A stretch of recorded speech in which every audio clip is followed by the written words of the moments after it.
ಕಾಂಗ್ರೆಸ್ಗೆ ಉಪಚುನಾವಣೆ ಪ್ರತಿಷ್ಠೆಯಾಗಿದೆ. 2 ಕ್ಷೇತ್ರ ಗೆಲ್ಲಬೇಕಾದ ಅನಿವಾರ್ಯತೆ ಇದೆ. ಭಿನ್ನಮತ ಬಗೆಹರಿಸಲಿಕ್ಕೆ ಏನೇನು ಪ್ಲಾನ್ ಮಾಡಿಕೊಂಡಿದೆ ಕಾಂಗ್ರೆಸ್ ಅನ್ನೋದೇ ಈ ಹೊತ್ತಿನ ವಿಶೇಷ ನನ್ನ ಕಾವ್ಯ ಆಗಿದೆ. ಏಪ್ರಿಲ್ 9ನೇ ತಾರೀಕು ರಾಜ್ಯದ 2 ಕ್ಷೇತ್ರಗಳಲ್ಲಿ ಉಪಚುನಾವಣೆ ನಡೆಯಲಿದೆ. ಅದೆಲ್ಲರಿಗೂ ಗೊತ್ತಿದೆ. ಈ 2 ಕ್ಷೇತ್ರಗಳು ಇದೀಗ ರಾಜ್ಯ ಕಾಂಗ್ರೆಸ್ ಪಾಲಿಗೆ ಬಹುದೊಡ್ಡ ಸವಾಲಾಗಿದೆ. ಒಂದು ಕಡೆಗೆ ಒಳ ಜಗಳವನ್ನ ಸರಿ ಮಾಡಿಕೊಳ್ಳಬೇಕು, ಇನ್ನೊಂದು ಕಡೆಗೆ 2 ಕ್ಷೇತ್ರವನ್ನ ಗೆಲ್ಲಬೇಕು. ಯಾಕೆ 2 ಕ್ಷೇತ್ರದಲ್ಲಿ ಕಾಂಗ್ರೆಸ್ಸೇ ಬರಬೇಕು ಅಂತಂದ್ರೆ ಅದು ಕಾಂಗ್ರೆಸ್ ಪ್ರಾಬಲ್ಯವನ್ನ ಹೊಂದಿರುವಂತಹ ಆ ಒಂದು ಕ್ಷೇತ್ರ.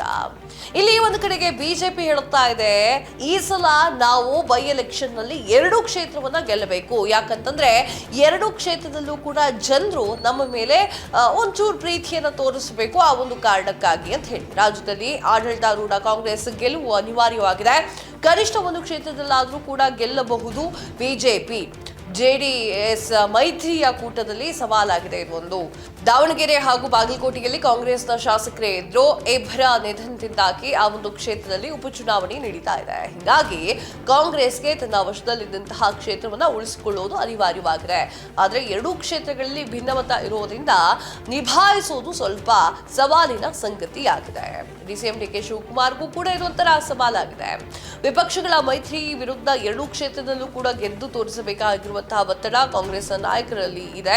ಅದರಲ್ಲೂ ಕೂಡ ಸಿಎಂ ಸಿದ್ದರಾಮಯ್ಯ ಹಾಗೂ ಡಿಸಿಎಂ ಡಿಕೆ ಶಿವಕುಮಾರ್ ಇಬ್ಬರೂ ಕೂಡ 2 ಕ್ಷೇತ್ರಗಳ ಉಪಚುನಾವಣೆ ಇದು ಸವಾಲಾಗಿದೆ. ದಾವಣಗೆರೆ ದಕ್ಷಿಣದಲ್ಲಿ ಕಾಂಗ್ರೆಸ್ಗೆ ಹಾದಿ ಸುಲಭವಾಗಿದೆ. ಶಾಮನೂರು ಶಿವಶಂಕರಪ್ಪ ಅವರ ಕುಟುಂಬ ಹಿಡಿತವೂ ಕೂಡ ಕ್ಷೇತ್ರದಲ್ಲಿದೆ. ಅಲ್ಲದೆ ಅಲ್ಪಸಂಖ್ಯಾತರು ಇಲ್ಲಿ ದೊಡ್ಡ ಪ್ರಮಾಣದಲ್ಲಿದ್ದಾರೆ. ಜೊತೆಗೆ ಹಿಂದುಳಿದ ವರ್ಗ ಹಾಗೂ ದಲಿತ ಸಮುದಾಯದ ಮತಗಳು ಕೂಡ ಇದೆ. ಹೀಗಾಗಿ ಕ್ಷೇತ್ರ ಕಾಂಗ್ರೆಸ್ನ ಪಾಲಿಗೆ ಭದ್ರಕೋಟೆಯಾಗಿದೆ. ಆದರೆ ದಾವಣಗೆರೆ ದಕ್ಷಿಣದಲ್ಲಿ ಶಾಮನೂರು ಶಿವಶಂಕರಪ್ಪ ಕುಟುಂಬ ಮತ್ತು ಮುಸ್ಲಿಂ ಮುಖಂಡರ ನಡುವೆ ಹಗ್ಗಾಜಗ್ಗಾಟ ನಡೀತಾ ಇದೆ.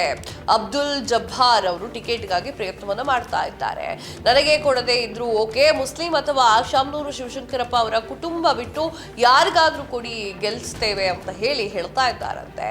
ಆದ್ರೆ ಎಸ್ ಮಲ್ಲಿಕಾರ್ಜುನ್ ಮಾತ್ರ ತನ್ನ ಪುತ್ರ ಸಮರ್ಥಕ್ಕೆ ಟಿಕೆಟ್ ಅನ್ನ ಕೊಡಬೇಕು ಅಂತ ಹೇಳಿ ಪಟ್ಟು ಕೂತ್ಕೊಂಡಿದ್ದಾರೆ. ಈಗಾಗಲೇ ಸಮರ್ಥ ಹಲವು ಕಡೆಯಲ್ಲಿ ಪರೋಕ್ಷವಾಗಿ ಪ್ರಚಾರದಲ್ಲಿ ತೊಡಕೊಂಡಿದ್ದಾರೆ. ಹೀಗಾಗಿ ಪಕ್ಷದ ನಾಯಕರು ಯಾವ ನಡೆಯನ್ನ ಅನುಸರಿಸುತ್ತಾರೆ ಅನ್ನೋದು ಬಹಳ ಮುಖ್ಯವಾಗಿರುತ್ತೆ. ಇನ್ನು ಬಾಗಲಕೋಟೆಯಲ್ಲಿ ಹಾದಿ ಸುಗಮವಾಗಿದ್ರೂ ಕೂಡ ಮೇಟಿ ಕುಟುಂಬದಲ್ಲಿ ಮಕ್ಕಳ ನಡುವೆ ಪೈಪೋಟಿ ಇದೆ. ಇದು ಸಿಎಂ ಮತ್ತು ಡಿಸಿಎಂಗೆ ತಲೆನೋವಾಗಿದೆ. ಮತ್ತೊಂದು ತರ ತಲೆನೋವು ಅಂತ ಹೇಳ್ಬೋದು. ಇನ್ನು ಅಂತಿಮವಾಗಿ ಸಿಎಂ ಸಿದ್ದರಾಮಯ್ಯ ಮಧ್ಯಪ್ರದೇಶದಲ್ಲೇ ಗೊಂದಲಕ್ಕೆ ತಲೆ ಬೀಳುವಂತಹ ಸಾಧ್ಯತೆಗಳು ದಟ್ಟವಾಗಿದೆ. ಮೇಟಿ ಕುಟುಂಬಕ್ಕೆ ಟಿಕೆಟ್ ನೀಡುವುದು ಫಿಕ್ಸ್ ಅಂತ ಹಾಕಿದ್ದು ಆಂತರಿಕವಾಗಿ ಮಾತುಕತೆ ನಡೀತಾ ಇದೆ ಅನ್ನೋದು ಗೊತ್ತಾಗಿದೆ. ಅಂತಿಮ ತೀರ್ಮಾನ ಕೈಗೊಳ್ಳಲಿಕ್ಕೆ ನಾಯಕರು ನಿರ್ಧಾರವನ್ನು ಮಾಡ್ತಾ ಇದ್ದಾರೆ.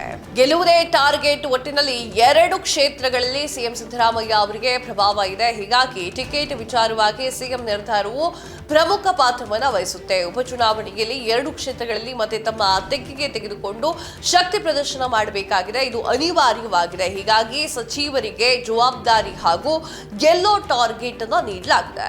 ಪ್ರಮುಖ ಅಂಶಗಳ ಬಗ್ಗೆ ಗಮನ ಕೊಡುವುದಾದ್ರೆ 2 ಕ್ಷೇತ್ರಗಳಲ್ಲಿ ಒಮ್ಮತದ ಅಭ್ಯರ್ಥಿಯನ್ನ ಕಣಕ್ಕಿಳಿಸಲಿಕ್ಕೆ ತೀರ್ಮಾನ ಮಾಡಲಾಗಿದೆ. ಗೊಂದಲಕ್ಕೆ ಎಡೆ ಮಾಡಿಕೊಡದೆ ಸಾಕಷ್ಟು ಶೀಘ್ರದಲ್ಲಿಯೇ ತೀರ್ಮಾನ ಕೈಗೊಳ್ಳುವುದು ನಿರ್ಧಾರವಾಗಿದೆ. ಹೀಗಾಗಿ CM Siddaramaiah, DCM DK Shivakumar ಹಾಗೂ ಪ್ರಮುಖ ನಾಯಕರು ಸಭೆಯನ್ನ ಸೇರಿ ಹೈಕಮಾಂಡ್ಗೆ ಹೆಸರನ್ನ ಕಳಿಸುವಂತಹ ಸಾಧ್ಯತೆ ಇದೆ. ಜೊತೆಗೆ ಸ್ಥಳೀಯ ನಾಯಕರನ್ನ ವಿಶ್ವಾಸಕ್ಕೆ ತೆಗೆದುಕೊಳ್ಳುವುದು ಬಹಳ ಮುಖ್ಯವಾಗಿದೆ. 2 ಕ್ಷೇತ್ರಗಳಲ್ಲಿ ಕುಟುಂಬದ ಸದಸ್ಯರಿಗೆ ಟಿಕೆಟ್ ಕೊಡಬೇಕು ಎನ್ನುವಂತಹ ಬೇಡಿಕೆ ಇದೆ. ದಾವಣಗೆರೆ ದಕ್ಷಿಣದಲ್ಲಿ ಇದಕ್ಕೆ ವಿರೋಧ ಇದೆ. ಆದ್ರೆ ಬಾಗಲಕೋಟೆಯಲ್ಲಿ ವಿರೋಧ ಇಲ್ಲ. ಹೀಗಾಗಿ ಸ್ಥಳೀಯ ನಾಯಕರನ್ನ ವಿಶ್ವಾಸಕ್ಕೆ ತೆಗೆದುಕೊಳ್ಳುವುದು ಅಗತ್ಯವಾಗಿದೆ. ಚುನಾವಣೆಯಲ್ಲಿ ಉಸ್ತುವಾರಿಗಳು ಈ ನಿಟ್ಟಿನಲ್ಲಿ ತಂತ್ರಗಾರಿಕೆಯನ್ನು ರೂಪಿಸಲಿದ್ದಾರೆ. ಗೊತ್ತಿಲ್ಲ ಯಾರಿಗೆ ಟಿಕೆಟ್ ಕೊಡ್ತಾರೆ ಅಂತ ಮುಂದಿನ ದಿನಗಳಲ್ಲಿ ಕಾದು ನೋಡಬೇಕಾಗಿದೆ. ಇದಾಗಿದೆ ಇವತ್ತಿನ ವಿಶೇಷ ಮತ್ತು ಸುದ್ದಿಗಳಿಗಾಗಿ ನೋಡ್ತಾ ಇರಿ ಸ್ಪೀಡ್ ನ್ಯೂಸ್. ಸುದ್ದಿ ನಿಮ್ಮದು ವೇಗ ನಮ್ಮದು.